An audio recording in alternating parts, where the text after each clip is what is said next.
Hi, everyone, and welcome. It's Tony Richards. Welcome to today's Life Focus. Before I begin, I want to say hello to four very special friends. I want to say, and forgive me if I get the names mispronounced, but I want to say hello to Maham, Baram, Maheen, and Bazal in Pakistan, who I've been communicating with, and want to just say hi. You guys are great. I love you guys, and go forward. Okay, I want to talk today about what's inside your leadership. You know, we talk about leadership so much externally, but I want to talk for just a few minutes today about our internal. What drives us? What are some of the things that we really focus on? We talked about the 12 traits and characteristics of a leader last week. I want to go a little bit further now, and I want to talk about you in particular. So, I want to say that a good leader seeks God's direction. I think that's most important. I really do. Is there anything more important in a leader than seeking God's direction? You know, Proverbs 16:1 says, "The plans of the heart belong to man, but the answer of the tongue is from the Lord." Now, verse 3 adds, Commit your work to the Lord. Commit it. No matter what you're doing, no matter where you are, commit it to the Lord and your plans will be established. And verse 9 says, "The heart of man plans his way, but the Lord establishes his steps." We can have plans for all that we want to do. And as a leader, we have to be thinking through this, and we have to hold strong to our faith and know that God is moving us, even when it seems like he's not.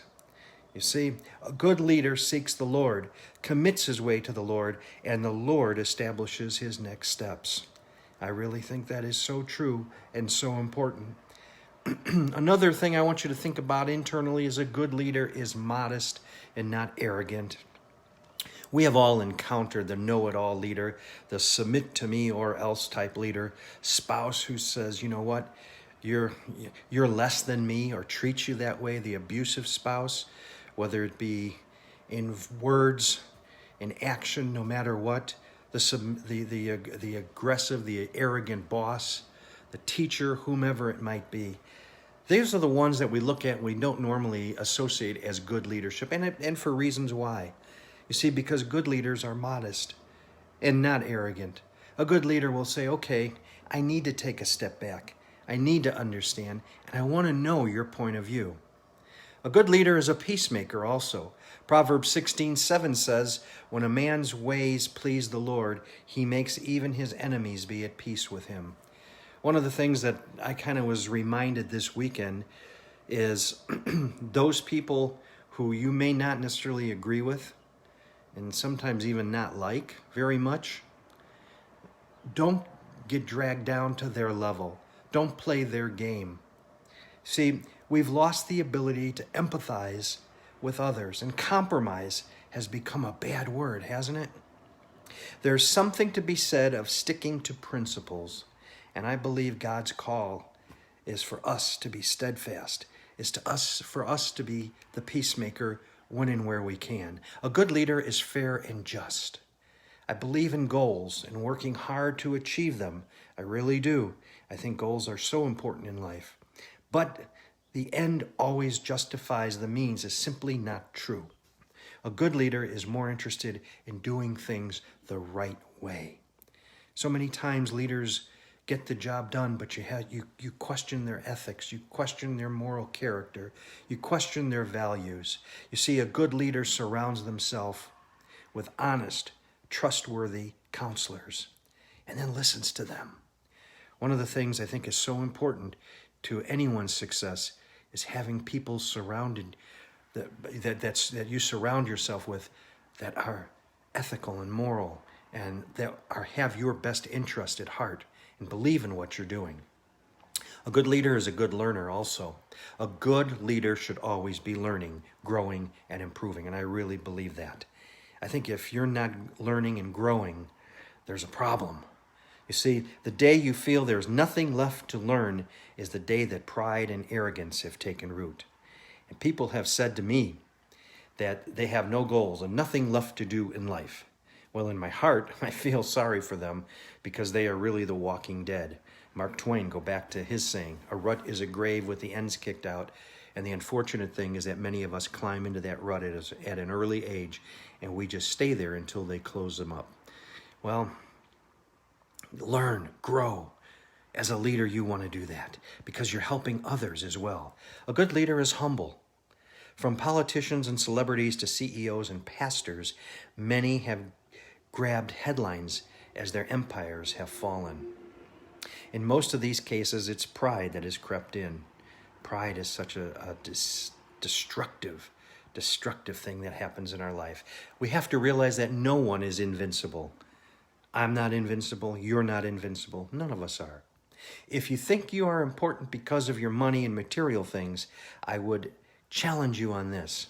What would you be like if all of that was taken away?